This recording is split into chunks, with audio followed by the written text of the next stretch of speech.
In the future, humans have been genetically modified to stop aging at 25. The only caveat is when humans get to age 25, they only have 1 year left to live. A person's life is shown on their forearm with a timer, and time is now the world's currency. The rich can basically live forever, while the poor live their lives paycheck to paycheck, literally. Will wakes up and sees he has less than 24 hours left. He heads down and greets his mother, Rachel, who is celebrating her 50th birthday. Their celebration is cut short when they start talking about finances. Rachel says she has 3 days left on her time and reminds Will of bills and loans they need to pay. Will reassures her that he'll come up with the money. Rachel says she'll be away for 2 days working and she'll pay a loan. She tells Will he has to meet with her at a bus station so he can give her more time. She then hands Will 30 minutes so he can pay for a decent lunch. Will kisses her goodbye before heading to work. On his way to work, Will runs into a kid, Maya. She asks for a minute and Will happily gives her 5 minutes and sends her away smiling. He arrives at work and meets with his friend Borel. Will works at a factory making time storage devices. After a hard day's work, he clocks out and gets paid. He sees that his payment is lacking and demands more, but the distributor says the quota has increased and Will didn't reach it. Will later heads to a local bar and some men invite him to gamble, but he turns him down, but not after reminding one of the men he owes Will an hour. Will takes the hour and meets with Borel. Borel is drunk, pointing to someone who's been buying drinks for everyone. He says the man has over a century in his time. Will spots someone eyeing the man, and he decides to inform the man, Henry, that somebody is watching him. Will tells the man to leave as he's attracting too much attention, but the man refuses. A group of men enters and everyone at the bar is suddenly rushing out. Borel tells Will that they're Minutemen, gangsters who rob and extort. Borel pulls Will away, but Will intends to stay and watch. He assures Borel that he wouldn't do anything stupid, and Borel leaves him. The leader, Fortis, tells Henry he wants his time and even offers Henry the chance to fight for it. Henry appears nauseous and heads to the bathroom. He vomits while a Minuteman keeps watches. Will suddenly bursts in, knocks the guy out, and takes Henry with him.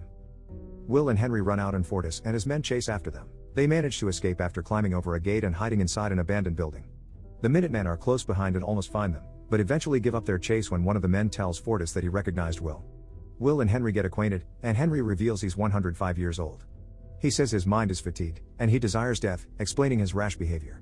Will gets mad, considering that he and his mother have to work several jobs just to live another day. Henry then reveals the secrets of their horrific world. Rich people increase the cost of living so that poor people keep dying, and, in turn, more time goes to the rich. The reality is that there is more than enough time for everyone. However, greed and lust for immortality blind the rich and powerful. Henry asks Will what he'll do if he had the same amount of time as him. Will answers that if he has that time, he will not waste it like Henry. Henry thinks about what Will says, and the two get rest. Morning comes, and Henry decides to give all but 5 minutes of his time to a sleeping Will. After a while, Will wakes up and discovers he is over a century in his time. He looks for Henry and sees him sitting atop a bridge. As Henry's final seconds count down, and he smiles, falls into the river. Later, Will heads to Borel and sees Borel's wife, Greta, holding their newborn baby. Will asks for Borel, and he reveals to him the time he has. Will talks about the events of the night before, and Borel asks what he plans to do. Now that he has learned the truth, Will intends to bring justice. Before leaving, Will gives Borel. With his fortune, Borel eyes the bar on the other side of the street. Meanwhile, Rachel pays a loan of 2 days and attempts to ride the bus but finds that she can't afford the fare as the prices have gone up. She pleads to the driver and the passengers, but everyone looks away. Feeling desperate, she starts running. The two are in a race against time, and with every second and every step, death draws closer for Rachel. Finally, they see each other. They run as fast as they can, but death beats Rachel and Will. A lifeless Rachel falls into Will's arms. Will weeps, knowing they were mere seconds away from living the life they've always wanted. Will now has all the time he's ever wanted, but his mother has none. For the first time in his life, he experiences gourmet food and drinks. He pays for his meal and tips the waitress a week. The waitress notices that Will doesn't act like everyone else, saying he does everything a little too fast. He raises 2 more centuries. Will bites and calls, leaving his arm with a mere 30 seconds left. The outcome favors Will, and he receives a millennium. This brought a thrill to Philippe's dull life.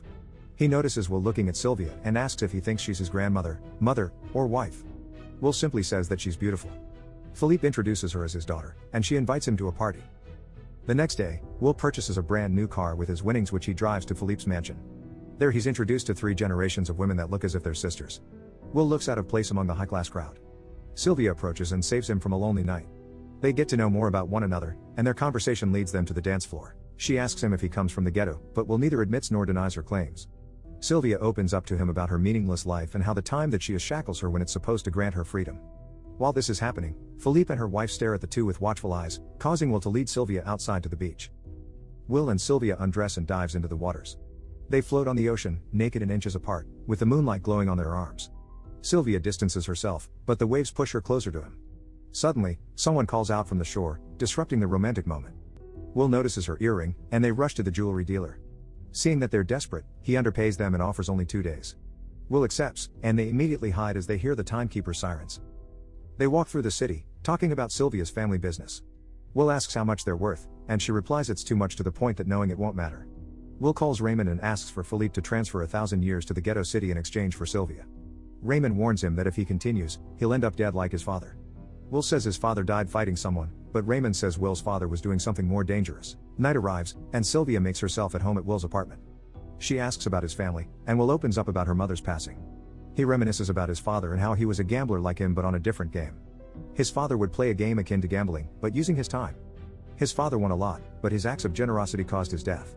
They find out they're around the same age, and their bond grows stronger as they share more about each other's past. Morning comes, and he observes if Philippe holds up his end of the deal. Will sees no time transfers, leaving Sylvia disappointed with her father. Despite not receiving the time, Will still intends to let Sylvia go. He escorts her to the phone booth, giving her a gun as a farewell gift, and she returns the favor with a kiss. She calls her father and berates him for not delivering what Will wants. As they talk, Will is behind her, oblivious of Raymond pointing a gun at him. Sylvia turns and sees Raymond, and without hesitation, she shoots him. Will points a gun at a bleeding Raymond, but instead of taking his time, he gives some to Raymond, and the two drive off using his car. The two are parked on the side of the main road, and Sylvia asks if he has any plans. Since they're in a cop car, they play the part of a timekeeper, blocking an unfortunate driver. Sylvia gets too comfortable with the gun and fires a shot, scaring Will and the driver. They steal from the passenger and leaves with the new vehicle. Later that day, the two sit in the back seat and watch the news about them. Will states that she can still return to her father, but Sylvia doesn't want to return to her boring life. Will leans in for another kiss, now having time to do more than just that.